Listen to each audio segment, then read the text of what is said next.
بیت المقدس 3 مذاہب کی مقدس جگہ، مسلمانوں کا قبلہ اول، عیسائیوں کے لیے یسوع کی جائے ولادت، یہودیوں کے لیے ہیکل سلیمانی۔ شروع کرتے ہیں حضرت ابراہیم علیہ السلام سے، جن کے 2 بیٹے تھے، حضرت اسماعیل علیہ السلام اور حضرت اسحاق علیہ السلام۔ حضرت اسحاق علیہ السلام کے بیٹے تھے حضرت یعقوب علیہ السلام۔ یہیں سے کہانی شروع ہوتی ہے بنی اسرائیل کی۔ اسرائیل یعنی اللہ کا بندہ، اور یہ لقب حضرت یعقوب علیہ السلام کو دیا گیا۔ حضرت یوسف علیہ السلام جب کفیل مصر بنے تو آپ کو حکم ہوا کہ اپنے تمام خاندان یعنی آل یعقوب کو مصر بلایا جائے، اور مصر کی سرزمین کا ایک مخصوص حصہ ان کے لیے مختص کیا گیا، اور اللہ کی طرف سے کہا گیا کہ اے آل یعقوب، اس سرزمین میں تمہارے لیے برکتیں ہیں۔ حضرت یوسف علیہ السلام 12 بھائی تھے، اسی لیے اللہ تعالیٰ نے ان کے لیے 12 چشمے جاری کیے، اور یوں اس سرزمین کا نام حضرت یعقوب علیہ السلام کے لقب سے اسرائیل پڑ گیا، جسے آج یروشلم کے نام سے جانا جاتا ہے۔ آپ کی نسل سے کم و بیش 70,000 انبیاء کرام آئے، اور حضرت یوسف علیہ السلام کے بھائی یہودا کی نسل آگے بڑھی، تو اس میں سے آنے والے تمام بنی اسرائیل یہودی کہلائے۔ وقت گزرتا گیا اور حضرت موسیٰ علیہ السلام کا دور آیا۔ جب فرعون نے مصر کی زمین آپ پر تنگ کی تو بنی اسرائیل کے ساتھ آپ کو مصر سے نکلنا پڑا۔ اس دوران بنی اسرائیل پر اللہ تعالیٰ کی بہت سی کرم نوازیاں بھی ہوئیں، جس میں من و سلوہ، چشموں کی بہتات اور مچھلیوں کے شکار کا ذکر قرآن مجید سے بھی ملتا ہے۔ اور وہیں ہمیں ایک گائے کا ذکر بھی ملتا ہے، جس کے لوتھڑے سے مردے نے اللہ کے حکم سے زندہ ہو کر اپنے قاتل کا بتایا۔ اس گائے کی نشانیاں اللہ تعالیٰ نے قرآن مجید میں بیان فرمائی، جو کہ ایک سرخ مائل رنگ کی گائے تھی، اور ایسی گائے آج بھی یہودیوں کے نزدیک مقدس مانی جاتی ہے۔ حضرت موسیٰ علیہ السلام کے بعد دیگر نبی آئے، اور اس دوران حضرت موسیٰ علیہ السلام اور ان کے دور کی کچھ باقیات، تورات اور من و سلوہ کا کچھ حصہ بنی اسرائیل نے ایک صندوق میں محفوظ کر لیا۔ یہ اللہ کی طرف سے حضرت آدم علیہ السلام کو دیا گیا، اور ایک خاص صندوق تھا جو نسل در نسل نبیوں کے پاس رہا، اور جسے قرآن مجید میں تابوت سکینہ کے نام سے پکارا گیا ہے، اور یہ یہودیوں کو اپنی جان سے زیادہ عزیز ہے۔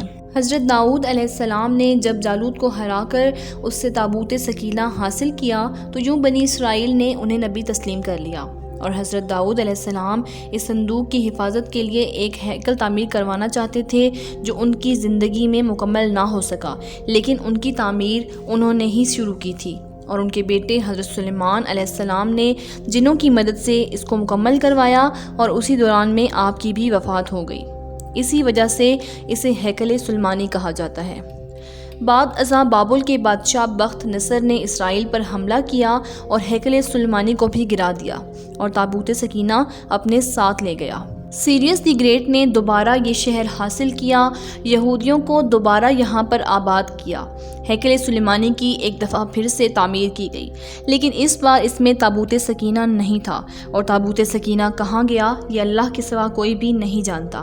جس طرح سے حضرت عیسیٰ علیہ السلام کو معجزانہ طور پر آسمان پر اٹھایا گیا، اور یاجوج ماجوج کہاں پر قید ہیں یہ اللہ کے سوا کسی کو معلوم نہیں، اسی طرح تابوت سکینہ اللہ کے پاس حفاظت میں ہے، اور اللہ تعالیٰ اپنی معجزاتی چیزیں نہ کسی کافر کے ہاتھ لگنے دیتا ہے اور نہ ہی کافروں کو عطا کرتا ہے۔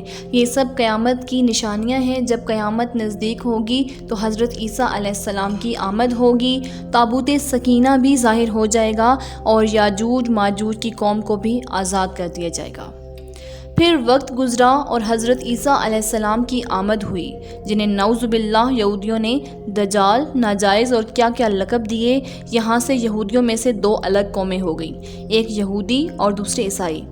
یہودیوں نے سازش کر کے حضرت عیسیٰ علیہ السلام کو صلیب پر چڑھانا چاہا، اور اللہ تعالیٰ نے انہیں اپنے پاس اٹھا لیا۔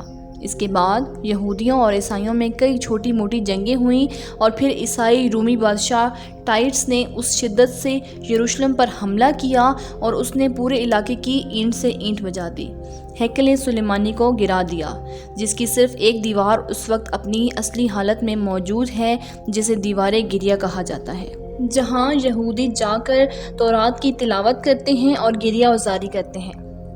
ٹائٹس کے حملے کے بعد یہودی آخری نبی کے انتظار میں تھے، کیونکہ اللہ پاک کا ان سے وعدہ تھا کہ انہیں پھر عروج بخشا جائے گا۔ اس وعدے کا ذکر سورۃ البقرہ میں بھی موجود ہے کہ اے بنی اسرائیل، ان نعمتوں کو یاد کرو جو تم پر کی گئیں، اور اپنا وعدہ پورا کرو، ایمان لاؤ تاکہ ہم بھی اپنا وعدہ پورا کریں۔ قیامت کی نشانیوں میں سے ایک نشانی یہ بھی ہے کہ ہیکل سلیمانی کی 3 دفعہ تعمیر ہوگی، جو کہ 2 دفعہ ہو چکی ہے۔ یہودی اپنے مسیحا اور آخری نبی کے انتظار میں تھے کہ ٹائٹس کے حملے کے 500 سال بعد نبی آخر الزماں کی ولادت ہوئی، اور یہاں یہودیوں کو یہ جھٹکا لگا کہ سارے نبی حضرت اسحاق کی نسل سے ہیں، تو آخری نبی حضرت اسماعیل علیہ السلام کی نسل سے کیوں کر آ گئے، اور انہوں نے ایمان لانے سے انکار کر دیا۔ مسلمانوں کے لیے بھی یہ انبیاء ہی کی نشانی تھی، اسی لیے ہیکل سلیمانی کو بیت المقدس کا نام دیا گیا۔ اسلام کے آغاز میں یہودیوں کو قائل کروانے کی خاطر ہی بیت المقدس کی جانب منہ کر کے نماز ادا کرنے کا حکم ہوا، کیونکہ یہودی اسی طرف منہ کر کے عبادت کیا کرتے تھے۔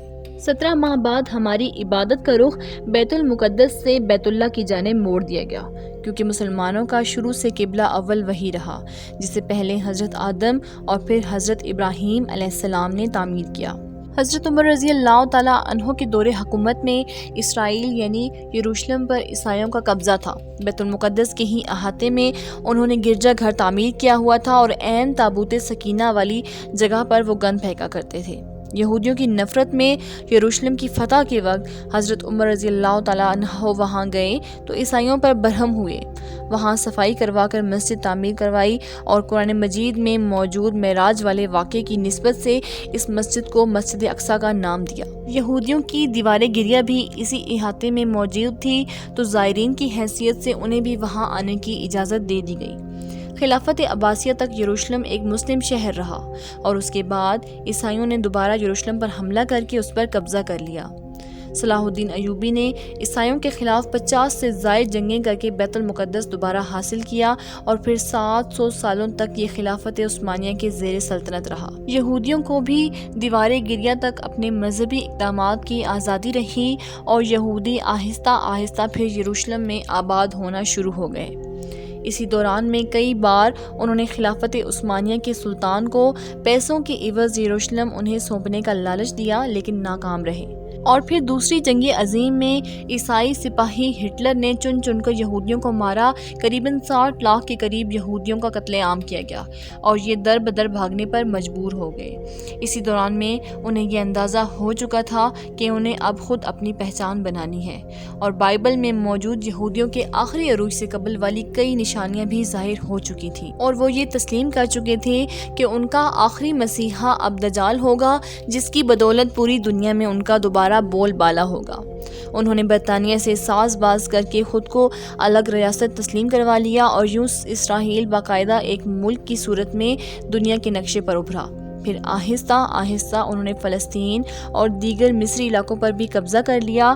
عرب ممالک اسرائیل کے خلاف جنگ پر آئے، لیکن اس وقت تک یہ خود کو اتنا مضبوط کر چکے تھے کہ عرب ممالک کو اس ایک چھوٹے سے ملک سے منہ کی کھانی پڑی۔ عیسائیوں نے بھی دیکھ لیا کہ اب ان سے لڑ کر کچھ وصول نہیں ہونا، تو باقاعدہ گرجا گھروں میں پادریوں نے تقریبات منعقد کی اور یہودیوں کے لیے معافی کا اعلان کیا گیا۔ یوں سیاسی اور اقتصادی مفاد پرستی نے 2000 سالوں سے ایک دوسرے کے ازلی و جانی دشمنوں کو ایک صف پر لا کھڑا کیا، اور قرآن کی بات بھی سچ ثابت ہو گئی کہ یہود و نصری ایک دوسرے کے دوست ہیں۔ یہودیوں کے عقائد کے مطابق وہ ہیکل سلیمانی کی حفاظت نہیں کر پائے تو خود کو قصوروار کہتے ہیں، خود کو سزا دینے کے لیے زنجیروں اور چمڑے سے پیٹتے ہیں، اور دیوار گریہ کے پاس آہوزاری کرتے ہیں۔ وہ ایمان رکھتے ہیں کہ تیسری بار انہیں پوری دنیا پر حکمرانی حاصل ہوگی، اس کے لیے انہیں مسجد اقصیٰ کو گرانا ہوگا، جس کی تیاری وہ کر چکے ہیں۔ کب سے مسجد اقصیٰ کے نیچے بارودی سرنگیں بچھا دی گئی ہیں، اور اس کے بعد ہیکل سلیمانی تعمیر کر کے تابوت سکینہ وہاں رکھنا ہے۔ لیکن مسئلہ تھا سرخ گائے، کیونکہ ان کے عقیدے کے مطابق وہ ناپاک ہیں، اور جب تک پاک نہیں ہو جاتے ہیکل سلیمانی کی تعمیر نہیں کر سکتے، اور پاک ہونے کے لیے سرخ گائے کی قربانی دینا ہوگی۔ وہ گائے جس کی نشانیاں قرآن پاک میں بیان کی گئیں، جو اس وقت بھی انہیں ڈھونڈنے میں مشکل ہو رہی تھی۔ اب بھی 100 سال تک وہ ویسی گائے کی تلاش کرتے رہے، اور ٹیکنالوجی کا استعمال کرتے ہوئے بچے پیدا کرنے کا کامیاب تجربہ کیا، اور پھر اس تجربے کی بدولت ویسی نشانیوں والی گائے پیدا کرنے کی کوشش کی گئی، لیکن ناکام رہے۔ 2019 میں امریکہ کی ریاست سے 5 عدد ویسی گائیں انہیں مل گئیں جن کے جسم پر سرخ رنگ کے علاوہ اور کوئی بال نہیں تھا۔ انہیں کبھی کام کے لیے استعمال نہیں کیا گیا تھا اور اگلی نشانی کہ ان پر کسی بیماری کا اثر نہیں ہونا چاہیے۔ پوری دنیا میں کووڈ پھیلا کر مختلف جانوروں کے ساتھ انہیں بھی ٹیسٹ کیا گیا اور ان پر اس بیماری کا کوئی اثر نہ ہوا۔ الغرض قرب قیامت اور دجال کے ظہور والی تمام تر تیاریاں مکمل کر چکے ہیں۔ اپنی مرضی کے ڈاکٹر، انجینئر بچے پیدا کرنا، 9D ٹیکنالوجی کی مدد سے ایک جگہ ہوتے ہوئے کئی جگہ موجود رہنا، اپنی مرضی کے موسم بنانا، جب چاہو بارش برسا دینا، چند دنوں میں پوری دنیا گھوم لینا، اور یہ سب نشانیاں دجالی نشانیاں ہیں جو آج کے دور میں کوئی مشکل کام نہیں ہے۔ ہمارے اسلام میں بتائی گئی قیامت کی نشانیوں کی انہوں نے اتنے اچھے طریقے سے تیاری کر لی ہے کہ غرقت کے درخت لگا دیے جو انہیں پناہ دیں گے۔ باب لد، جس جگہ احادیث کے مطابق دجال کا حضرت عیسیٰ علیہ السلام کے ہاتھوں قتل ہونے کا ذکر موجود ہے، اس جگہ وہ دجال کے فرار کے لیے ایئرپورٹ بنا چکے ہیں۔ یہ سب تو قربت قیامت کی نشانیاں ہیں اور ہیکل سلیمانی نے بھی پھر بن کر رہنا ہے۔ پھر اصل جنگ کیا ہے؟